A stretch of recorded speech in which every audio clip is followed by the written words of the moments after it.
Welcome to the 8th edition of World Intellectual Property Forum.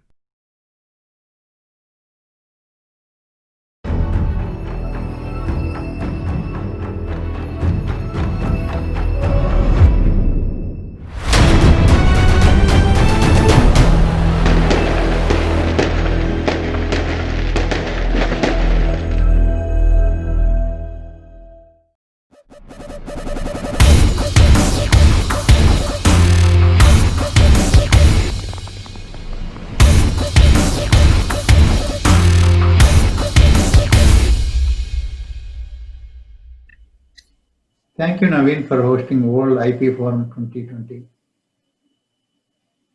Thank you also for inviting me to speak at this conference. I would like to congratulate you and your team for hosting this great event under extraordinary conditions. I would also like to thank Jeet for his follow-up with me regarding this as well. Hello, everyone. Good morning, good afternoon, or good evening, depending on wherever you are. My name is Prasad Jaladi. I'm the founder and chief facilitator of Suraksha, based at Austin, Texas, USA.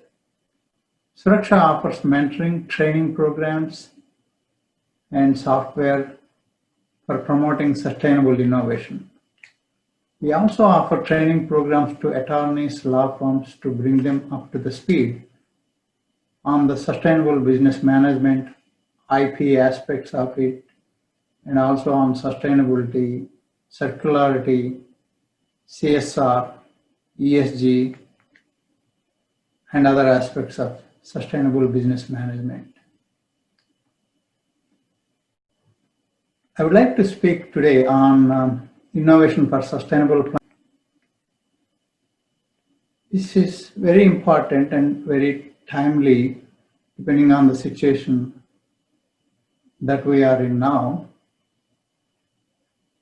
because on one hand we are dealing with COVID-19, on the other hand we have to deal with the pollution, global warming, and climate crisis, whatever you name it. This is a very challenging time. At the same time, it is also giving us a lot of opportunities for innovation.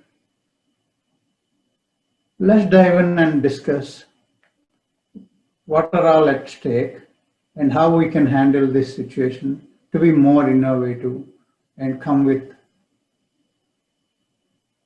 great success. I hope you can see my screen really well. As I said, the topic today is innovation for sustainable planet, considering all things that matter. This is going to be a different talk than the regular IP talks. The reason why I took this route is to educate several people around what's going on around us and what are the sustainable way of survival as a humankind from now onwards. The reason for this is global greenhouse gas emissions. This has been going on since the industrial age beginning, and as of today's status, China is at 28% of emissions, United States at 15%, India at 7%, Russia at 5%, and other countries are also following same. So there are consequences about this thing. The consequences are hurricanes, droughts, wildfires, and floodings. We've been noticing these things happening again and again, frequently around the world. Let's take a moment to think about what brought us here. There should be a reason, isn't it? I think our current product manufacturing conditions services, and our own behavior is contributing at large. Our rush for manufacturing and consuming anything, everything is also causing a problem. We're not doing much product life cycle analysis or assessment. We're not doing much sustainability check on whatever we do. And we have funding mechanisms that are set up for quick gains rather than the long-term views or benefits. Even the companies are not doing much corporate social responsibility aspects of doing business or ESG. Let's move on to a brief history about sustainability. Sustainability is a word from Latin sustinere. This word is also used in medieval France. This word first used in 1972 in recent decades in the context of man's future in a British book, Blueprint for Survival. In United States, in 1974, this word was again used to justify no growth economy. United Nations also documented this word in 1978 for normative concepts encapsulated in the term eco-development. There are several stars who are cheerleading and making more efforts to promote sustainable business management. You can see a few names here. In 1994, John Elkington introduced triple bottom line, which is aligned with people, planet, and profit. We're going to take a deep dive about these things in a while. There are also considerable shifts in investment trends towards sustainable business management. Larry Fink, CEO of BlackRock, writes in his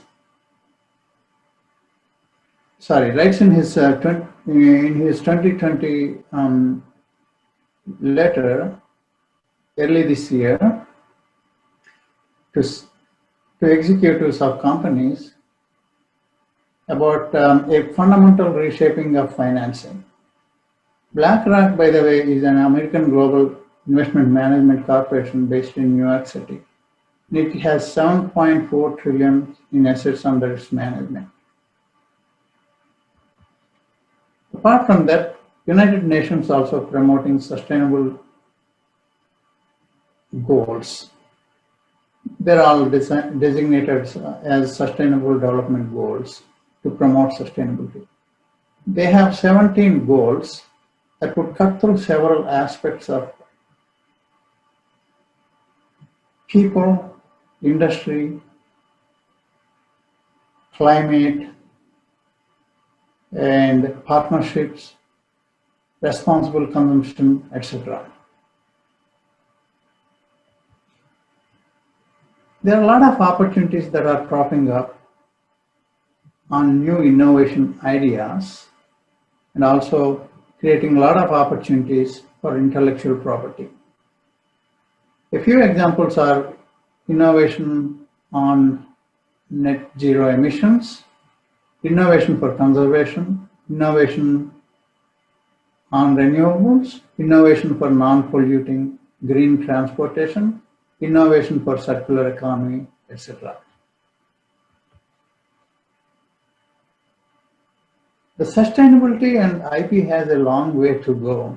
It runs typically like an IP management system in sustainable business management as well. They are typically IP value creation, IP value proposition, but here people, planet, and profit analogies are used. IP value capture and IP value delivery also exists here. Let's take a look at one after another on these things. I may sound like reading the screen a lot, but since I have to deal with IP canvas model under a framework, I do not have wiggle room. I'm sorry, I do not have much wiggle room here. So I would like to apologize for that situation. About value creation model one, the key stakeholders are open innovation collaborators and partners and suppliers. The sustainable business management and IP relationship here is signaling function of IP to attract key stakeholders. IP value creation model 2 is dealing with in-house R&D, open innovation collaboration, relevant IP activities, or IP generation, IP ownership, protection, and IP access, etc. Sharing through licensing, membership, IP pledges, and IP pools are also involved here. The sustainable business management and IP relationship here deals with IP rights as tool to turn IP into tradable good for facilitating collaboration for R&D. IP value creation model 2 has human capital, technology, IP assets, including IP rights embedded in it. The sustainable business management and IP relationship deals with knowledge and know-how of human capital and IP generation. IP assets as intangible resources for competitive advantage and sustainability are also involved here. Let's take a look at value proposition around people. This covers sustainable products, services, technology for the society. Again, sustainable products, services, and technology for the society. Relevant IP activities are IP generation, ownership, and protection. Reduced or royalty-free licensing, IP pool, and open source are also involved here. Let's take a look at IP value proposition planet here. This covers sustainable products, services, technologies for the society. About IP value proposition for profit. Sustainable products, services, technologies for profit are involved here. This also has reduced or royalty-free licensing, IP pool and open source, IP acquisition and joint ventures, which are very, very important here to create more value in terms of intellectual property as well as profit. IP cost structure. R&D investments and technology acquisition costs are involved here. IP rights, maintenance cost, and litigation costs are covered here. Sustainable business management and IP relationship has IP as a valuable asset requires investment for IP portfolio building. Let's take a look at revenue streams here. Technology commercialization, open innovation initiatives, and litigation are covered here. Sustainable business management and IP relationship covers profit maximization tool by blocking counterfeit products. IP litigation, compensation, and sales are involved in here. Value capture. It covers growth strategy and ethos, covering production, consumption, and profitability. Relevant IP activities are open source, in-licensing, and out-licensing. Agreements and contracts are also relevant in IP activities here. Sustainable business management and IP relationship here is IP sharing for sustainable growth, which is very, very important. Now we are moving on to value delivery model. It has two models. The first model covers a couple of things. One of it is customer relationships by the virtue of brand value communication and user innovation. Product and life cycle and product sales services are also involved here. Sustainable business management and IP relationship involves IP as a tool to involve expert customers here in an innovation practice. IP is also used as communication tool to convey sustainability value through messages to target customers. This is also very important because the product owners or product manufacturers or suppliers would be defining their expertise or their specialty through sustainability value to attract customer acquisition. The other aspect is customer segmentation. This covers B2B and B2C customer segments. Relevant IP activities are IP generation with selected users to maintain trade secrets. This is very helpful to explore new frontiers in IP development along with few selected users. And IP transfer to selected B2B customers would also enhance opportunities. Sustainable business management and IP relationship here is IP as a protective tool to maximize own value delivery to target market. IP licensing and IP transfer as a tool to attract IP seeking business customers is also an important thing here. This is a new model in a way, working under sustainability aspects to attract new business or new IP frontiers.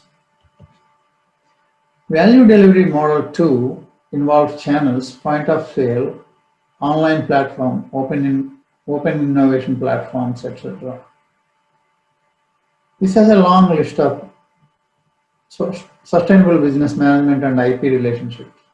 Patent pools as faster development and distribution channel for sustainable innovation to target customers, trademark license, co-branding for value delivery in new markets are all involved.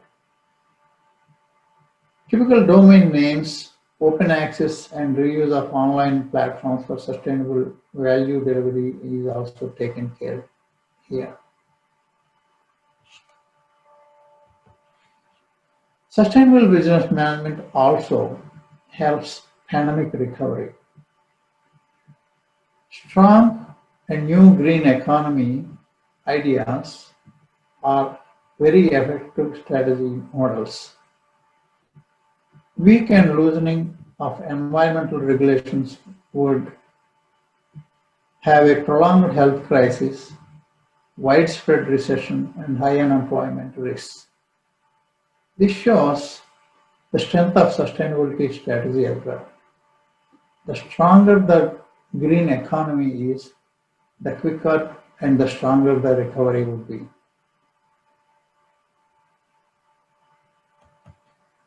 So let's explore the opportunity of sustainable business model and IP.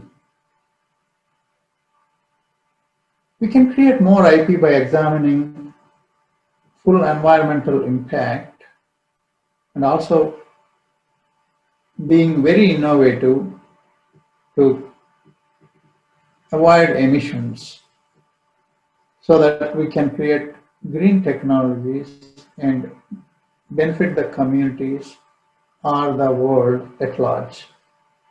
Adopting green technologies would also create new businesses, new intellectual property opportunities, new business on intellectual property sales, etc.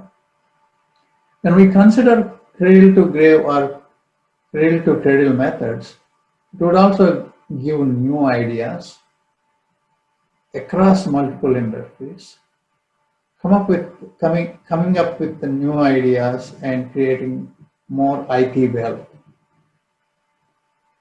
Sharing of knowledge would also break silos within organizations so that people would be doing open discussions on innovation, would be more creative, and would be helping managements to innovate in a new way so that they could allocate budgets and create ideas, products, and services around it.